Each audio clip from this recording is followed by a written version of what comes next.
So, what are some of your, because I was saying like I'm focusing a lot on my weaknesses these days because I know that like when I pull myself up from that weakness, I get more to the middle and it really helps me. Yeah, So like what are like your strengths and what are your weaknesses and like what are you doing to like overcome, those weaknesses? good question. So I think I have like a slightly different approach.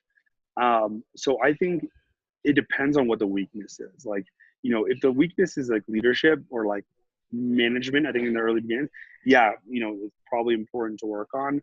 Um, but if it's, let's say, like attention to detail or organization or, PPC, like personally, I think if you're, let's call yourself like, you're like a D, like let's say I'm a D in PPC, like it's going to take a lot of energy and a lot of effort for me to get to like a B, right? And I don't think that's necessarily the best use of my time. And so I'd rather like outsource that, like find like an agency or like, like maybe a part-time employee, whatever, and then focus on like one, like the biggest growth drivers for your business and like, what you kind of like enjoy. So like, yeah, I personally wouldn't necessarily like always work on like those weaknesses. I would just think about like, is this like a weakness that's like really, really crucial to my business? And then if so, then yeah, like figure out how to do it. But if not, then I would just like figure out a way to not be working on that. Right. But yeah, some of my strengths, I would say, I think I'm good at like understanding like the big vision, and like understanding like where the like I love the phrase that you said, like where the puck is moving. And so I think I am good at that and like understanding like, okay, this is where like things on Amazon are moving, and this is how we're gonna like build the organization to I guess like to deal with those changes.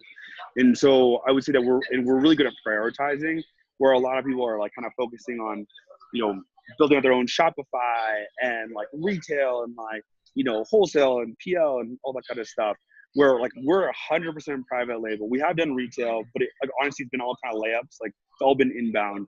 We don't do Shopify at all. Never, like probably will not for any like foreseeable future.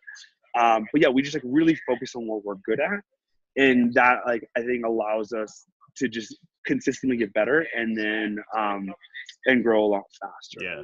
Do you sell on any other channels besides Amazon? Do you sell to retailers or anything like that? So we do retailers, and we honestly didn't start that until like last year. So I guess like our 4th year in.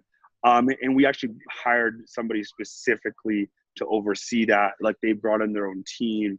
Like it was like, I am not involved like at all. And it was only because we were getting inbound interest. And it was like, okay, well, like there's definitely an opportunity here, but like we just don't want to divert focus. So we're going to just bring in a team to do it. But yeah, we do retail. And yeah, I mean, it's good, but it's still really small, I think, in the grand scheme of things, but hopefully it'll be like that kind of hockey stick at some point. But yeah, we do retail. Yeah, that's interesting because I think that the cycle of majority of Amazon sellers, it's like they start selling on Amazon, they go, oh, there's money to be made here, and then they go, I'm going to sell on eBay and I'm going to sell on it, and then what it comes back to is when you pull up your balance sheet, it's like in our case, it's probably 95% comes from Amazon, and that's probably true of most people. So I know that like the prevailing thing is like, oh, you should like diversify, you should get into every market and stuff like that. But what you have to realize, especially if you're small, is if you take focus away from Amazon, which is your main source of income, it's actually going to be a detriment to you because now you're diverting your time and attention from your main source of income. So just really think about that. Like I'm not saying never do that stuff. But like Fernando is saying, like the numbers don't lie. And if you're not getting a return on it, it's the whole 80-20, it's like, why are you going to bother with that, with the 80% when 20% is where you're getting your. I think the other thing that Fernando brought up was as far as not necessarily selling to eBay or anything like that, but him selling to retailers was an opportunity because you can sell in bulk and those retailers pay for shipping and everything else. But then, like you said, Andy, he's not going to divert his attention from that. He brings in a team that specializes in that. And that way, all you're doing is moving more volume, right? You're not making, you're probably making the same amount at the end, after Amazon fees and everything, selling to retail as you are selling to Amazon, right? Because you're selling to retail at a wholesale price, and they're paying for shipping and everything else, and you're just moving it from your manufacturer straight out to that retailer in pallets, at a time. Where on Amazon, you're selling one at a time, but they're taking care of the customer service, everything else, right? So it's like totally. The fees are higher, but you're probably like making the same amount. But obviously your volume's probably huge on Amazon, maybe compared to, a pallet or two going out to a retailer. Right. Yeah, I think it depends on the retailer for sure, like where your margins will lie. But yeah, I think, a lot of people like really end up going to try to do retail too early.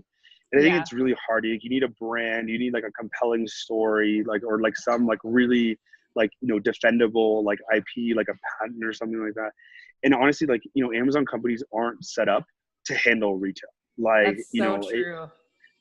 Just like the warehousing, like the EDI compliance a lot of the time. Like, I mean, like I would not suggest that until you're probably doing like maybe $100,000 a month. We do like, Walmart, eBay, Jet, and like, and I would say combined all of those like off Amazon marketplaces are probably like maybe 10% on a good day.